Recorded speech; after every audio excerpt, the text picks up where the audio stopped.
నెల్లూరు జిల్లాలో వైసీపీ అడ్డగోలు దోపిడీలు ఎక్కువైపోయాయని టీడీపీ మాజీ మంత్రి సోమిరెడ్డి చంద్రమోహన్ రెడ్డి ఆరోపించారు. ఇష్టానుసారంగా అక్రమ లేఅవుట్లు నిర్మించడంతో పాటు ఇరిగేషన్ ఫండ్స్లో వందల కోట్లు అవినీతిమయం చేశారన్నారు. ఇరిగేషన్ అక్రమ లేఅవుట్లు ఇక సిలికాలో హద్దుల్లేని అవినీతి జరుగుతోందని సోమిరెడ్డి ఫైర్ అయ్యారు. రాష్ట్రం బాగుపడాలి అంటే చంద్రబాబు అధికారంలోకి రావాలని కోరుకుంటున్నారన్నారు. అందుకే మేము ఒకటి ఇరిగేషన్, 2 అక్రమ లేఅవుట్, 3 అయ్యా మైన్, వైన్, శాండ్, సిలికా అంటుంటే ఏమో అనుకున్నాం. సిలికా గురించి స్టడీ చేశాం.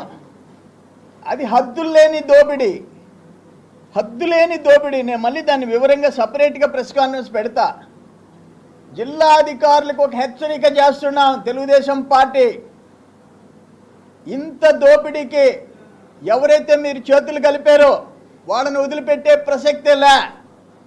నేను ఇరిగేషన్ వాళ్ళకి సర్వేపల్లి తరఫున సమాచార చట్టం కింద పెడితే పేజీకి 2 రూపాయల లెక్కన 1000 పేజీలకి 2000 కట్టండి అని కట్టించుకున్నారు. 180 పేజీలు ఇచ్చేసి 380 రూపాయలు అయింది. 180 పేజీలకి 360 అయింది. 16